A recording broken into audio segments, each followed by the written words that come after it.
Welcome to Matcha Mamas. I'm Silver, your host, and this is where we get real about parenting, the beautiful, the messy, and everything in between. No perfect answers here, just a space to be yourself, connect, and find some comfort in the shared experience of it all. So grab your matcha, settle in, and let's talk.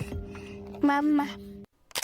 Welcome back, Matcha Mamas, to today's episode. Today is all about Lunar New Year. Happy New Year. Gong hei fat choi. Please don't mind my butchered Cantonese, okay? I am like 8th generation Canadian. My dad grew up going to Chinese school, but he doesn't remember any Chinese. So don't blame me. To be honest, I'm so self-conscious about my pronunciation of Gong hei fat choi because I know I say it like a white person, which is fair. Like, I am also a white person, but my RMT and my lactation consultant is Cantonese speaking, and she knows that I'm half Chinese, so she will speak to me in Cantonese. Then I do know some Cantonese because when I was on practicum as a rehab assistant, I was working at this hospital, and they accepted me for this practicum because it was primarily a Chinese speaking hospital or a Cantonese speaking hospital, because it was a very unfortunately racist hospital because they believed that Chinese people had different diseases and different everything that they didn't want to mix in with the locals or the white people. So they would have to go to this specific hospital. And so it became kind of a hot spot for Chinese speaking people to go to. And it still is to this day. So primarily everybody at that hospital, all the doctors, all the nurses, everyone is Cantonese speaking. It's very interesting. And I never have ever said on any kind of formal document or at all vocally, because before this my Cantonese was basically just dim sum. Like, I could order dim sum in my butchered Cantonese and get by, and that was about it. But I go to the hospital day one. The occupational therapist, who was my supervisor, starts full on speaking to me in Cantonese, and I am shocked. And I say to her, I have no idea what you're saying. I'm so sorry. And she was so concerned because she thought that I was going to be an asset, not someone that she was going to have to teach Cantonese and also be my supervisor and teach me everything I need to know in that practicum. So it was very interesting, but that's when I learned the most Cantonese I ever have, because the rehab assistant I was paired with, she was actually Japanese, funnily enough, and she gave me a list of a lot of words that she's like, memorize this and you'll be fine. So a lot of the Cantonese I know is primarily hospital healthcare based, but you know, I get by fine. So yes, my massage therapist speaks to me in Cantonese and she's like, you need to learn. And I'm, it's such a hard language. So anyways, and then it's even more blasphemous because I speak not a lot of Korean. I'm not fluent by any means or anything, but because my husband's Korean and my daughter is learning Korean, I wanted to make sure that I could also be involved in that. So I took Korean courses and I can read fluently, but I don't always know what I'm saying. So it's very blasphemous of me to be half Cantonese and speak more Korean. All right, I'm going to take my first sip of matcha because this has actually been sitting out for a little bit and it's getting cold. So today's cup is a stolen cup. I stole it from my husband. It's actually his gift from our dear friend Edwina. And I stole it today because I have one that's exactly the same but in beige, but it's dirty. So I took his because who cares? What is the whole thing in marriage? Like, what's mine is yours and what's his is mine and what is mine is mine. Anyways, it's Lunar New Year, so that's very exciting, but let's do a very brief check-in. I like doing check-ins like I'm checking in with a fellow mom. So when I meet up with moms, I talk about things like sleep. First of all, how has my sleep been? It's been okay. I have an Aura ring, which is something that I never thought I would get. I didn't think I needed that much information about myself, but I'm finding it really helpful and it's really helping hold me accountable. This is not an Aura ring ad, obviously. You don't need this. Let me just be very clear. I enjoy having it. It was a present from my mom for Christmas, so thank you, Mama. But I don't think you necessarily need this, just as a caveat, but I really enjoy having it because I'm a gal who, if I see a number, for better or for worse, I will be very intent on that number. I'm a girl who really likes numbers, and I get quite obsessive about numbers, which is why I don't know how much I weigh. And when I was pregnant and they obviously want you to gain a certain amount of weight, I would tell them, like, you tell me up or down and don't tell me how much I weigh, because I get very consumed and I've had challenges with that in the past. However, I can use it to my advantage in some ways because it gives you, for example, a sleep score, and it'll tell you like, hey, you need to get more sleep, whatever. And now I'm very intent on improving that sleep score. I'm competitive with pretty much no one but myself, and I am very competitive right now about my own sleep score. So I'm taking that very seriously, but it will tell you you're showing minor signs of whatever. And it was telling me I was showing minor signs of body strain, and I couldn't really figure out what that could be because I was getting a lot of sleep and whatever, but I was feeling really off.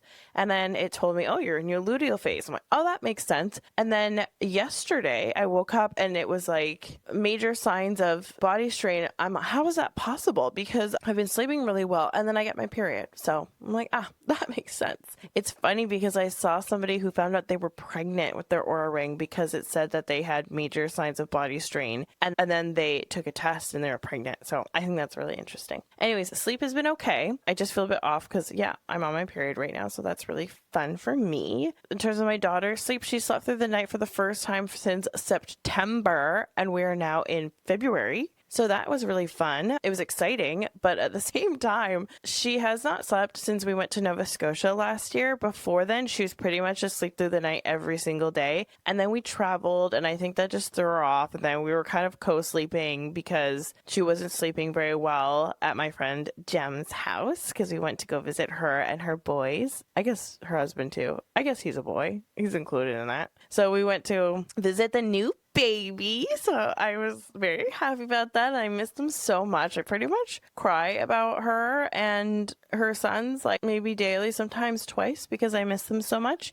We grew up together, so we've known each other I think for 24 years now. I'm still not happy that she's not here, but we move on. I'm thinking we're going to go visit them soon though, so that's really exciting. But yeah, she pretty much has not slept through the night since then. So we were very excited that she slept through the night the other day, and then it hasn't been the case since. But that's okay. We've got a rhythm that works for us, and our sleep consultant always says the beautiful sleep just needs to happen. The beautiful sleep is happening in the way that we need it to happen. And sometimes that just means that my husband has to come in here at 4 o'clock in the morning and sleep with her in her twin size child bed because it has a gate around it. Anyways, so that's sleep. Peep, everything's going well. Still gentle potty training, which I don't know if that's a term, but that's just the term I'm using. It's more like casual potty training, I guess. We're not putting too much stakes in it. We're kind of just seeing what happens naturally for now, and then we'll take it seriously going forward. Behaviorally, she's been a bit off. It's been interesting. Usually she does this, and I know there's a full moon, but it's not a full moon, and she's being cray-cray. So she's just a toddler, and she's very easily influenced by other kids, which totally makes sense. Like socially, it's completely developmentally appropriate. But I think it's interesting because all listening goes out the window if another kid is also not listening, and then they feed off each other. For example, my neighbor friend and I had a little play date after work, and the girls were playing, and it was fun, and it was great. Like we got to we try to catch up. We pretty much have 5 different conversations going at the same time because they all get interrupted, and then we both have mom brain. So then we start talking about something else, and they're like, wait, weren't you telling me about this? And what was happening with this? So it's very nice to have her in my life and to catch up with when we can and how we try to. But our girls were just not listening. Like they were being cuckoo bananas anyways, but they were like whipping up and down the halls in our apartments, and their side of the building is kind of like a U. So they were just going back and forth, and we were just standing there, and the elevator was taking forever. So every time I did catch my kid, I had to catch her all over again because I was waiting for the elevator. So yeah, it was an interesting Tuesday evening, but after that I actually sat her down and we had a conversation, and I don't know obviously how much sticks because she's 2. I said to her that there's times where I'm going to be very clear with what I want her to do, and I expect her to listen, and that we need to have a deal that she listens if I talk to her, because there's danger involved. So I was explaining it to her, and of course, like, I don't know how much she actually understood, because it's also not in the moment, which is kind of when you're supposed to do it. When you're trying to get in the elevator, you're trying to keep the peace. Like, I was already kind of at my boiling point. I just wanted to get her home and drop her off with her father, because I was like, I'm done. I've had enough running up and down the hallways. Like, I'm sweating and I'm done. And we've had more conversations about that, where I will kind of front load her, like, this is the expectation, we're going here. And I have 2 rules usually when we're going out is, 1, you listen to mama. If I tell you to stay with me, you stay with me. And 2, you can touch probably anything you want, but you have to ask first. So those are kind of our rules when we're out and about. And I like to carry those rules over into the home as well. She can touch more things in our house. We pretty much baby proofed it when she was 4 months old, because she decided to be a psycho and just start moseying around. But she's really responsive to front loading, so preparing her and explaining to her the expectations. But she's such a big spirit, and I love that. And I don't say that like, oh my god, she's crazy. She is crazy. She's fucking insane. But I was too. And something that was really important to my mom was that she never wanted to crush my spirit. And I feel exactly that way about my daughter. I see so much of myself in her, and I just don't want to crush her. So we're problem solving together and with my husband on how best we can support her in being her, so she can live as authentically as possible, and she never has to dull herself for other people, but so that she still has good boundaries. Like, there's limits to everything, right? And actually, we're going to talk about that more later, so maybe this is a good time to segue into our podcast theme. So our podcast theme is, yes, Lunar New Year, but with that, the ins and outs of this coming year. So let's give it a little bit of context first. And I have my little iPad here. So very similarly to like the New Year on January 1st, Lunar New Year kind of has that same energy, but it just follows the lunar calendar. So on February 17th, which is when this episode is out, 2026, it's actually the year of the fire horse, which is very exciting because we've been in the year of the snake. I think it was the wood snake. And I don't know about you guys, but it was very much about the shedding, creating anew. And there's a lot of other things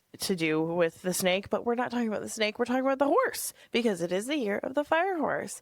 Usually Lunar New Year is about renewal and new rhythms and intentional reset. So culturally, this is kind of when you do your cleaning, both energetically and physically, and clearing so that you can start moving towards the new energy of the year. So hysterically, I saw this thing on TikTok everywhere that is saying that being Chinese is in, which I was like, oh, fantastic. So if you don't know, I'm half Chinese. So my dad is technically Cantonese, but we've been here for like many, many generations in Canada. So we are unfortunately very whitewashed. I still do like to feel connected to my culture in some ways. And obviously growing up, that was still a part of my life. And I never really realized that there's certain things that I just knew about, or that I would have, for example, juk. I think in Mandarin it's kanji, so I think a lot more people know it as kanji, but like I grew up eating juk. I didn't realize that other families weren't doing that, and I didn't understand that you wouldn't get together with your families for like Lunar New Year, all these other things, or going for dim sum with your family. I didn't realize that that wasn't just like a normal thing for a very long time. For example, the things that I know, and even my mom, because she is quite holistic, I kind of grew up with the general knowledge of these things, so I kind of enjoy, to be honest. I don't like the whole like, oh, you're gatekeeping your culture. I also don't like the appropriation piece. I think that you can still enjoy and appreciate other people's culture. And to be honest, I get why. Like, there's huge health benefits. And if you look at more traditional medicine versus Western medicine, I firmly engage and believe there's places for both. But I think it's nice that there's more awareness that there is both. Anyway, maybe that's neither here nor there. But I grew up, drinking ginger tea or having herbal soups, or knowing that you're supposed to drink warm water, body temperature water, and not ice cold water, which is something I do so often. And my acupuncturist is like, you need to stop doing that. Ever since I had a baby, I need ice cold water. Otherwise, it makes me nauseous. And then things like warm foods in the winter, eating consistently. And now people are actually kind of paying attention nutrition, and there's more seasonal eating and nervous system regulation and cycle syncing and things like that. I don't think culture should be a trend. I think that's kind of weird, but I do think that the wisdom of traditional Chinese practices is transferable. So anyways, I'm a pig. I'm a wood pig. I was born in 1995, and so that means I am loyal, generous, comfort loving. The wood element also is all about growth and harmony. I value stability and warmth, and sometimes I can be a little bit stagnant. But now we're in the year of the fire horse. So it's kind of interesting, if you're into any of that, to look into your Chinese zodiac and what that means, and then what this year will mean for you. But generally, because it's the fire horse, you have to think about the symbolism behind that. So fire is that energy, that hot, and the horse is that forward moving energy. So this is a fast paced momentum kind of year, and fire is that boldness. So this is going to be a good year. So this year kind of feels like, yes, there's still grace involved, but there's movement. And so because I'm a wood pig, this year for me will look like grace, but movement, and comfort, but more courage and boldness. So I like that, because I feel like last year I was quite stagnant, and I was very much shedding old layers of myself, and I felt like I was preparing for this year, even subconsciously. Let's start talking about the ins and outs. And for me, I always like to think of outs before I bring anything in. Like if I'm clearing or cleansing, or even physically, if I'm cleaning out my house, I like to take all the old stuff out first and then bring in the new. So ins and outs, 2026, year of the horse. I'm gonna take another sippy dippy, because otherwise I won't drink this matcha and it's already cold. Oh, that is divine. So the first one is wellness as an all or nothing. So this is something I struggle with a lot, and there doesn't need to be such dramatic resets. So in my mind, I say, I'm going to start this on Sunday and that's it. This is my new lifestyle. I'm going to do this every single day, and then I will quit because I can't maintain that. Like, it's not perfect, so I can't maintain it and I will just stop. And then, of course, if I have a bad day, I just decide that I'm a failure at wellness, and so I might as well not do it. I might as well just engage in behaviors and habits that maybe aren't the best for me or the best suited for my overall health. So we're going for consistency and effort over intensity. And I think what I was lacking too was that sometimes discipline actually can build your confidence. I have very black and white thinking as well. So it was hard for me to say that I was doing a good job if I wasn't doing it perfectly, consistently every single day for the rest of my life. I think I would also not have the discipline to be able to maintain any kind of positive habits. So now I'm a little bit more disciplined, but I still am making sure that I give myself a ton of grace, because it's all trial and error. And I also realize that I kind of need to pick one or two things at a time and then slowly incorporate that into my daily routines or weekly routines and habits. So I basically have to restart all the time, and I'm very okay with that. I don't take it as a failure. I don't take it at all. I just think, okay, we're trying again. And that's it. It doesn't need to be more than that. There doesn't need to be anything emotionally attached to it. It's just, okay, that happened. I give myself grace and let's try again. Number 2 is ignoring preventative healthcare, and that includes your nervous system. This means that we need to stop waiting until we've completely burnt out to start taking care of ourselves. We need to stop treating extreme stress like it's okay and normal. We also need to stop skipping the basics of general health. So what I mean by this is that if you are chronically stressed, stress reacts in the body as rising your cortisol levels, which can wreak havoc on every single part of your life,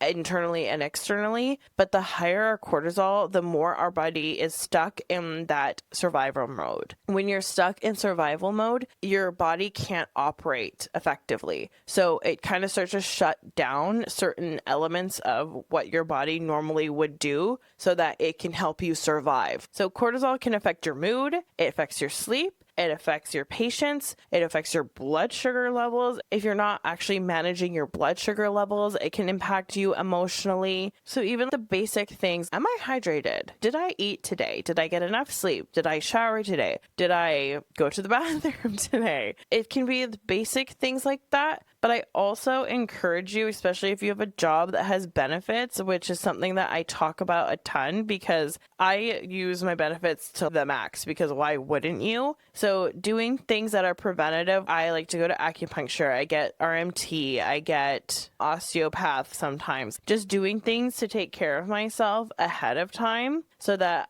I'm not going when I've already lost my mind. I also go to therapy. I have 2 therapists, and I go to therapy once or twice a month. And I find that really helpful, and it's preventative. Like sometimes I'll go and I feel pretty okay, but it's always good to kind of check in and see what's going on, because sometimes there's things that we don't even pay attention to that other people might be able to look at and go, hey, actually you have a ton of tension in your jaw and that's why you have headaches. And that's something that I don't really think about, but I have massive TMJ. So that's another little thing. Okay, this is controversial, okay? Number 3, coffee and energy drinks. So if you're a coffee and energy drink drinker, I'm not just sitting on my high horse because I'm a matcha drinker. No. We are one. We are united. We all have our drug of choice. Mine is matcha. Mine is just better for you, but whatever. But my point of this is that we need to stop glorifying exhaustion. It pisses me off. Okay? It's not cool or fun to be absolutely exhausted and then over caffeinating yourself to get through the day. That is not okay. That is not normal. That is spiking your cortisol levels first thing in the morning. And then you wonder why you don't feel good, or you're stressed, or you're anxious. And bonding over burnout and just relying on essentially stimulants for your emotional regulation, it's just not the vibe. Caffeine blocks adenosine, which is a hormone that the body creates naturally. So that delays fatigue. It doesn't create energy. It just spikes your cortisol levels, especially if you're stressed already. Energy drinks also create a crash, and that creates irritability. So they're like not the best things. I don't think the don't talk to me before my coffee is cute. I'm like, why do you need a stimulant to behave like a normal human being? Like, why do you think that's fun and cool? I think that's more like a millennial thing. I don't know what the kids are doing these days, but why don't we just try to prioritize sleep? And I get it. Trust me, I'm a mother. I understand. And I only have one. And I have a matcha pretty much every single day, sometimes twice a day. But I'm saying that we should not think that this is a good funny little thing. Like, I think we need to take this more seriously and stop literally using stimulants to get us through the day. And of course, at some point, if on those early days, you're going to do what you got to do. I'm talking about people who have really terrible sleep schedules, who are prioritizing other things rather than sleep, which been there, do that. I'm talking about people who are like, oh, I don't need to sleep. I'm just going to have a coffee and an energy drink and whatever, which again, if you need to do that to get through your day, sometimes it is what it is. But if you are able to, and when you are able to, move towards prioritizing rest rather than prioritizing coping strategies to just stay awake and alert, because it's scary. You're essentially just drugging yourself. Anyways, it's controversial. Don't come for me. Drink matcha. And if you don't know, matcha's caffeine is not like a spike. It's like a very gentle wave that rises that you don't even notice. All of a sudden, pretty much throughout the day, when I have a matcha, I just all of a sudden start feeling better. And I don't drink anything after 3 or 4 p.m. So then by the time it's time for bed, this is all worn off. I'm back to baseline, and I am able to start having that normal melatonin kick in so that my body can do what it needs to do to go to sleep. I'm not having coffee where I'm just going up and down and up and down and up and down all day. Anyways, my husband drinks coffee, so this is not personal. Maybe it is. Okay, this is also controversial. Gentle parenting without leadership. So I'm not going to get too much into the gentle parenting on its own and whatever, but I think there's a big misunderstanding around this, because gentle parenting can happen while still maintaining boundaries. And I think people need to stop equating not wanting to be uncomfortable, especially with your child, and that the discomfort that you might have to be in equals damage to the relationship, because it's just not that. It's just not that. Girl, like what the fuck? And stop confusing softness with passivity. I know that gentle parenting can get misunderstood a lot, and I think that culturally parenting looks different. So I have gotten feedback before that I'm too gentle with my daughter. And yes, I'm gentle with her. I don't yell at her. I don't grab her. I don't hit her. But I am very clear with the boundaries. Will I sit with her for a very long time to help her regulate? Yeah, I will. Because she's a child and I'm the adult and I know how to regulate and she doesn't. So I'm teaching her. And I think for me, I think if there's a safety situation, safety first, de-escalate second, education third, and then repair. It's not my invention, but that is the parenting method that I use. This helps my daughter feel more structured, and structure is very important to feeling safe as a child. Imagine you're in this big, big, huge world and it's all disordered. There's no order in it. It's all chaotic. But if you have a parent or a person in your life that you trust that is regulated, that is calm, that can tell you this is what we're doing, this is where we're going, how much safer that feels as a kid. If you are demonstrating clear leadership as a parent, it allows your kids to trust you way more. So imagine you're an employee and your manager has terrible leadership skills. Doesn't that frustrate you? Doesn't that confuse you? Isn't it better to have a boss that is regulated, that can come to you and say, this is the expectation, this is XYZ, what I need you to do today? That makes more sense. That gives structure. And yes, you can still be kind, but boundaries also teach emotional tolerance.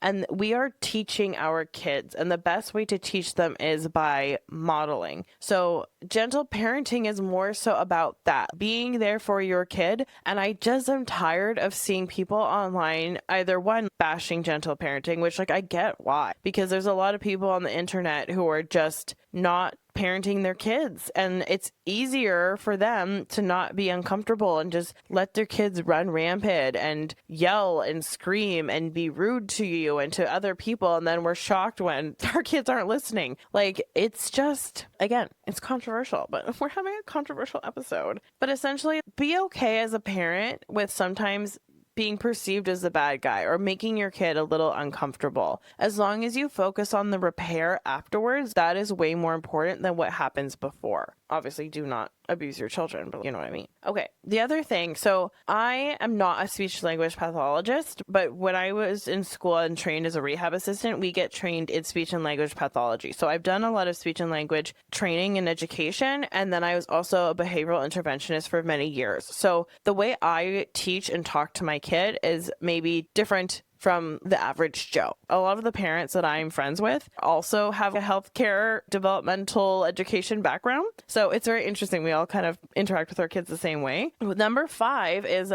baby talk that doesn't grow with your kid. And I think that this is very interesting because I'm already seeing the fruits of our labor, because I've always spoken to my daughter appropriately, but in a way that it was appropriate for her learning development. And we did the sign language and whatever, but now we're at the stage where she's 2 years old and her language is crazy. Her vocabulary is crazy. Everybody looks at me and goes, how old is she? She's only 2, but I know she's a public speaker. But one, I talk a lot. Obviously, I have a fucking podcast. I can't shut up. I talk to myself in my daughter's room for hours. But essentially, what I mean is you should always push for more. Meet them where they're at and then model the next step. So expand your kids' vocabulary and don't underestimate your kids. They might be capable of a lot more than you think. Obviously, it needs to be child appropriate, but you do want to model mature communication as much as possible. Language shapes confidence.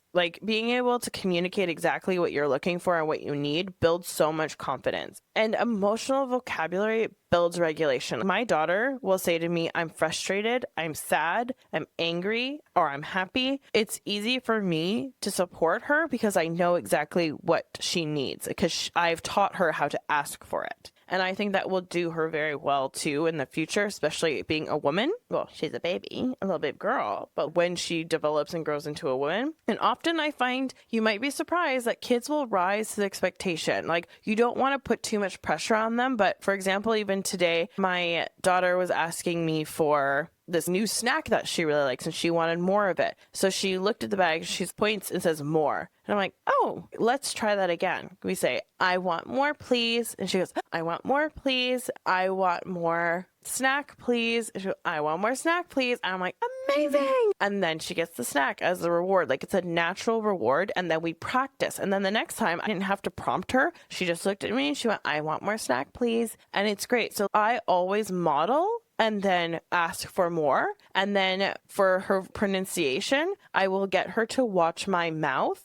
And I will slow down the word or break down the word, and I will teach her the appropriate word for what she's asking me for. So right now she's kind of at this stage where she asks what something is. So she was looking at herself in our kettle. She could see her reflection and she's like, oh, it's me. And I said to her, that is you. It's your reflection. So she looks at me and she goes, reflection? Obviously she can't really pronounce it. I was like, reflection. Watch mommy's mouth. Reflection. So then she copies. I model, I break it down, she copies, she gets it, we celebrate, and then she asks me, what's reflection? And so I tell her, there's reflective surfaces. You can see yourself in things like water, in the mirror, in the kettle, in the glass, in the window, and those are all your reflection. It's when you can see yourself.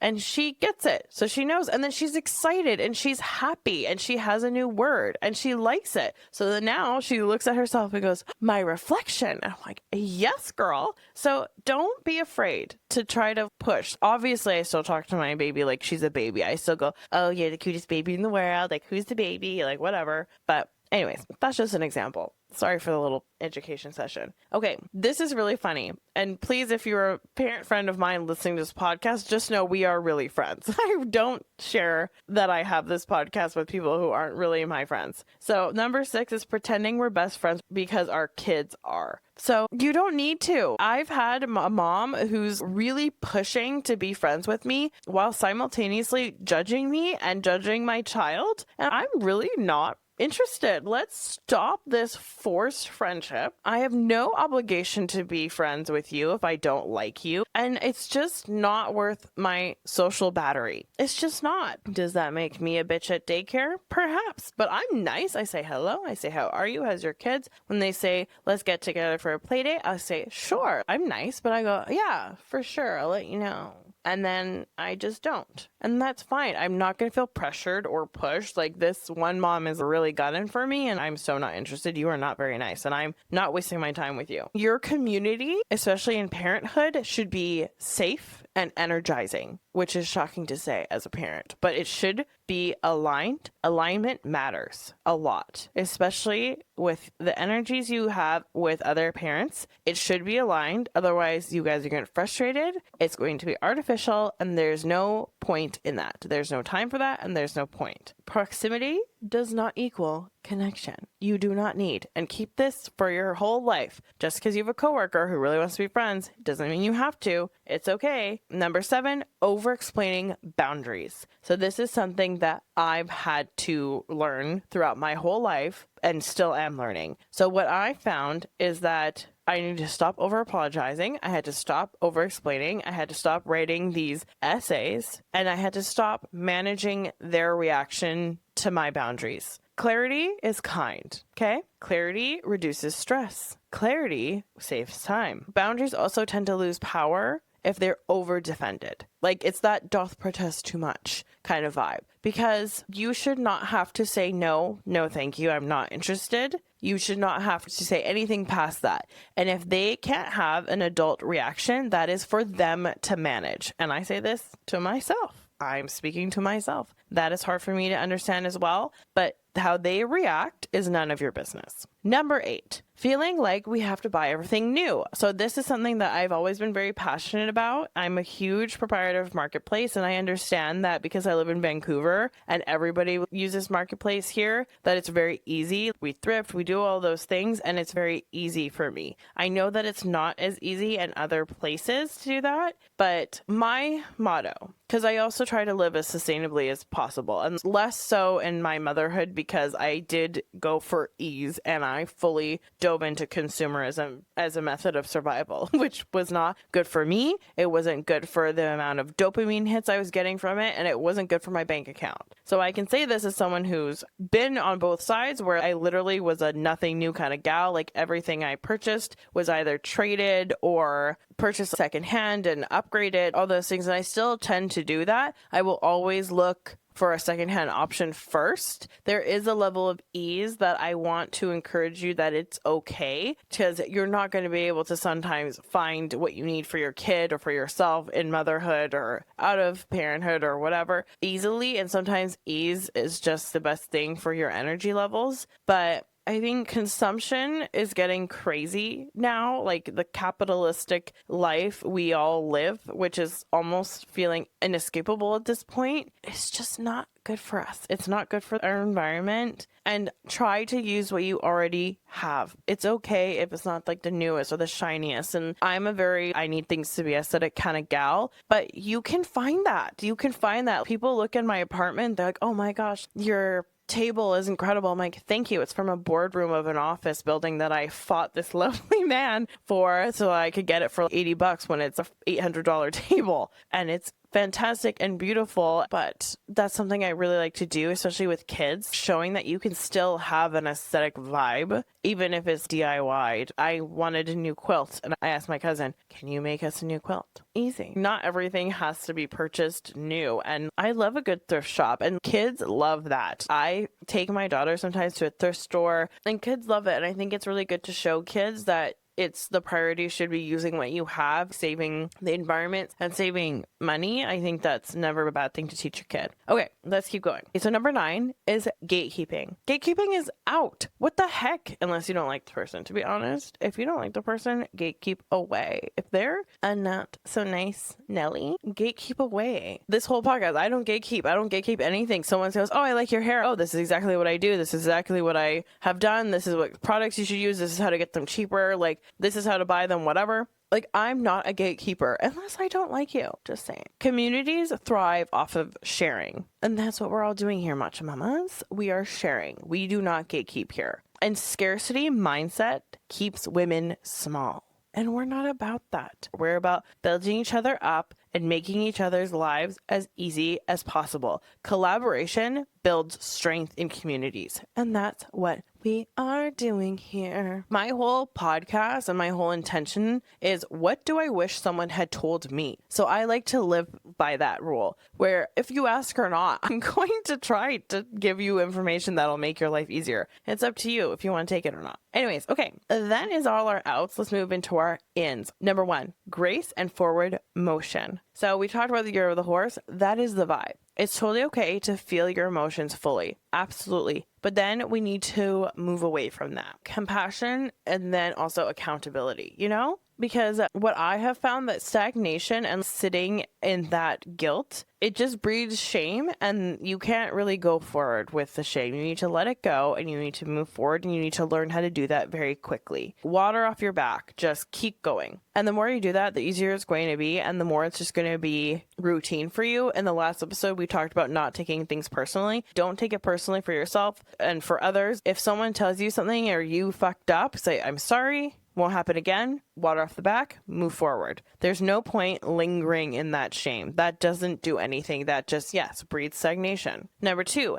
data as a tool. So I don't mean you have to track everything, but I do think it's important for you to be mindful of patterns. So in the whole theme of me living cyclically, I know when the best time for me to do things is. And of course, there's certain levels of discipline where, yes, I'm on my period right now. I would like to rest and I'd like to honor my body and the shed and the reset of it all. And I will literally prioritize rest this week. But because I want to prioritize rest, I need to record this podcast now so that I can rest for the rest of the week. You know what I mean? Tracking patterns in your behavior, in your sleep, in habits, things like that, you start to be able to see where you need to make improvements. So insight will give you the ability to make adjustments. And also, but avoid perfectionism. We're collecting data. We're not trying to do things perfectly. We live imperfectly. We are imperfect people. My kindergarten teacher said if you were perfect, you'd be hanging on the walls in a museum. I'm like, okay, one day. Awareness creates agency. Then you are aware what you need to improve on, because you cannot change what you have not already observed about yourself. Number 3,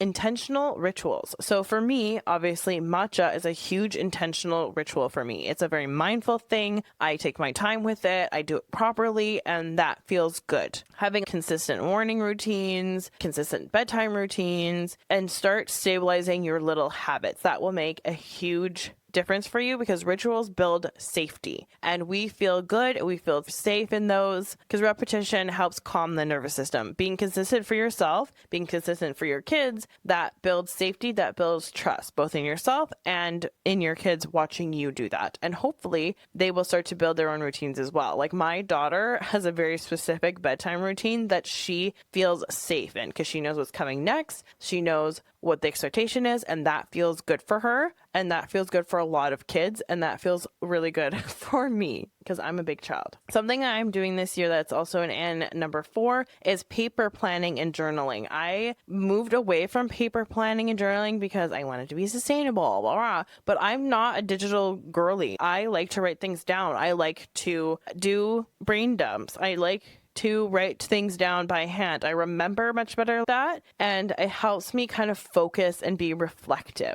So you can find tons of really good journal prompts. You can make your own, but I find really good ones on Pinterest, and I just have a whole list of them. And sometimes I'll do it by my cycle. So I will be journal prompts for when you're on your period, or while you're in your luteal phase, or while you're ovulating, while you're in your follicular phase, blah, blah, blah, blah. And also physically writing slows down the mind. Like we can all type very fast at this point. Actually, when I see people who are slow typers, I'm like, are you okay? Like, why do you type so slow? And I'm not even that fast. But, you know, what the hell? Get your shit together, girl. Okay. Digital overload also tends to fragment your attention. It's really hard to pay attention to more than one thing when you're writing and you're kind of locked into that. But you can have multiple tabs open and multiple screens open and doing a billion things at once. And I just get way too overstimulated. So I've brought it back to basics recently, and it's done wonders. I also have ADHD, and it's done wonders. Diagnosed, not just like, I have ADHD. Anyway, okay, number 5, modeling emotional regulation. So this is something I've talked a lot about with my husband, because my husband is a cranky little man sometimes. And it's okay to be. It's okay. The whole point of modeling emotional regulation doesn't mean that there's an absence of emotion. It just means that you can show how you regulate that instead of just letting yourself fully lose it. Or if you do, show how you can repair that for yourself. Or if you lose it at your kid, which hopefully you don't, but I understand that it happens. The repair of that is much more important. Like obviously you don't want to repeat that too many times because you're not learning anything. You can't just lose your shit and then, oh, it's okay because I love you. That's not okay. That's abuse. So, but I like to narrate to my daughter my coping strategies in real time and trying to show her how to calm down and normalizing that, like not relishing in that mood if it's a negative space, showing that, yes, it's okay to honor these emotions, but let's also show, model, and learn how to regulate. Regulation is very much modeled. It's not really taught. So they learn very well how to stay calm by how they're mirrors. So they see how we regulate, they will do the same. My daughter takes deep breaths. My daughter will say, I'm feeling really frustrated. I need a hug. I need a blanket, whatever. Like she watches me and she does the same. So you need to be very careful. Like there's a lot of obviously responsibility with being a parent, and we can live imperfectly, but that's why I've said last episode, even it's really important to share, oh, mommy fucked up. Don't say fucked up, but mommy fucked up. Mommy should have done this. Okay, number 6, this has helped me a lot too, kind of going back to the paper, getting back to paper, is finding a really good recipe book and making realistic meal plans. I'm a very picky eater. My husband will eat anything and doesn't give a shit, but well, he does. That's not completely true. He does care, but I'm a very picky eater. So I have found these recipe books that I really like. And so we basically can go there and pick any of them and I will eat them in a given week. Because what was happening is that we were getting so overwhelmed with all this Pinterest things and pins and websites and whatever, but keeping it really simple, making meals that we actually really like, and keeping it on simple meal rotations has really helped. It's protected our evenings and it's reduced chaos. Like we do the meal prep, we pick it, we order our groceries for pickup, done, easy. It's predictable, it lowers our stress. Food also very much impacts mood, and we do pick foods obviously that are mostly good for the body. So food can impact your mood, and stability just feeds everybody, you know? Okay, number 7, strength and physical competence. I like to look at training, physical training, for capacity, longevity over aesthetics right now, and functional strength. Because right now, I am not trying to look like I'm ready to be on the cover of Sports Illustrated. I'm not interested in that, period. Building muscle and moving your body also helps support your hormones. That's way more important to me than what my belly looks like. And of course, that is a very privileged mindset to have because I don't currently struggle. Well, I do. Well, I struggle normally, but I don't have any diagnosed challenges with my body image. So that really helps me, and it's easy for me to say in that way. But of course, it's your body. It's what you look like. You want to be happy with it. But the thing that I think should be in is not focusing so much on what you look like as what you feel like, and let the aesthetics kind of follow. I also have seen all walks of life in terms of ability. And when I worked a ton with older adults and seeing how it doesn't matter what you look like, it matters if you can safely get out of bed or walk. And those things are way more important to me. And the longevity of my body is way more important to me right now than what I look like. Number 8, doing fewer things, but doing them better. What does that mean? I honestly, yesterday I was driving to daycare and I remembered, oh my God, I didn't get the kids Valentine's Day cards. And I felt like a terrible mother. And I was like, you know what? It's fine. Whatever. She's 2, whatever. And then I get there and her best daycare friend was like, I have a Valentine's Day card for you to my daughter. And I was like, oh, fuck. Like, feel worse. And I literally was driving and I was like, I'm going to go to the dollar store. I'm going to get cookies for the teachers, whatever. And I was like, I don't have time for that. I I have to go to work. I have to do all these things, blah, blah, blah. That's just going to stress me out. Like, I'm not going to do it. And if it was really, really important and she wasn't 2, then maybe I would. But I made the conscious choice to do less. I was like, you know what? These things really don't matter. I need to learn how to prioritize the things that do. And right now, this is causing me immense amounts of stress and guilt. So instead, I'm going to choose to get the things that I really need to do done. And if I have time for this, then sure. But really, I had a really busy day at work yesterday, and there was just no point doing that to myself. So I didn't do it. Look at me being a bad mom. So things, having fewer commitments, being okay with that, and focusing more on the things that really do matter. And I'm trying to make myself the priority. Like, obviously that can't happen every time. Like, your child should also be your number one priority next to you.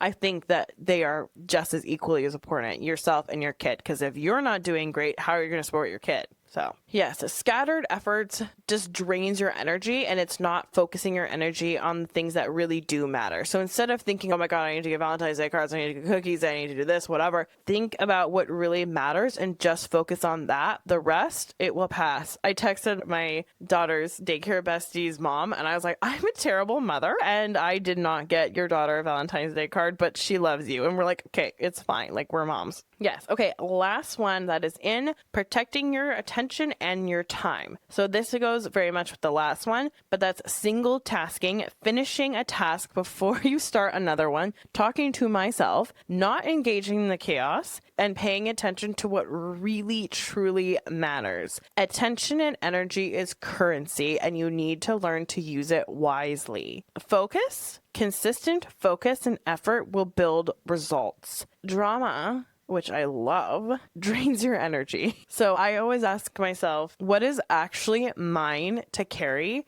and why am I choosing to engage in this? And I love gossip. I am so nosy. I love to know what's going on. I love to talk about it. I called Jem, my best friend, yesterday to talk about a lady who is being cuckoo at the flower shop because okay, whatever. We're going to talk about this because it's hilarious. She walks in, goes behind the booth to the ladies who are working their little butts off to get all these orders and things done for people for Valentine's Day, the busiest day of the whole fucking year for lovers and for friends out there worldwide. And she walks in behind the booth and goes, I have a question. I need to make a bouquet for my best friend who's getting married tomorrow. It's very romantic. It's Valentine's Day, you know? And do you think that red roses would be good for her wedding bouquet? And I don't know if she's going to be just holding a vase or just holding it by the stems.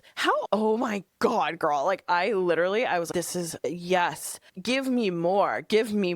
Like, what are you doing? And then when she looked at me and I was holding little bouquets for my friends for Valentine's Day, she was, and what is in those? Are those little berries? Oh my God, you're talking to me. This is fantastic. You're talking to me. The crazy person's talking to me. And I called my best friend right after and I was like, you need to hear about the crazy lady at the flower shop. And we talked about that for 20 minutes. Why? I don't know. Am I talking about it again? This is the third time I've talked about it. Is this important? No. Is this a good use of my energy? To be honest, yes.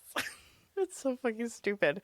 Anyways, yes, I think if it brings you joy and humor, then yes, gossip, whatever. I'm happy right now. That made me laugh. But if I'm talking about something that makes me angry or upset or disturbed, if we're talking about everything going on in the news or whatever, and it's all you talk about, it's all you do, like that's just downer. It's not good for you. It's good to be informed. It's a privilege to be able to talk about it and not be living it. But to be honest, it's not good for you. It's not good for your energy. It's not good for your soul. So protect your peace, protect your attention, and protect your time. And that is all we have time for. Oh my gosh, I am starving. So that's a wrap. That is another episode. Thank you so very much for joining us. I hope that you enjoyed. Please like this episode, comment if you have any kind of feedback. You can find me at Matcha Mama's Podcast on Instagram and on YouTube. You can watch this video format of this podcast episode on Spotify and YouTube. And please stay tuned and check out my Instagram and talk to me on there. I post a lot of stories. I've been posting a lot more clips. I'm kind of revamping my Instagram with Edwina, and I'm so excited about everything that is to come this year. It is the year of the horse. It's going to be a good year. We've done our final shed. We have new skin. We have new views. We have new intentions. Let's fucking go. And oh my gosh, this aligns so perfectly.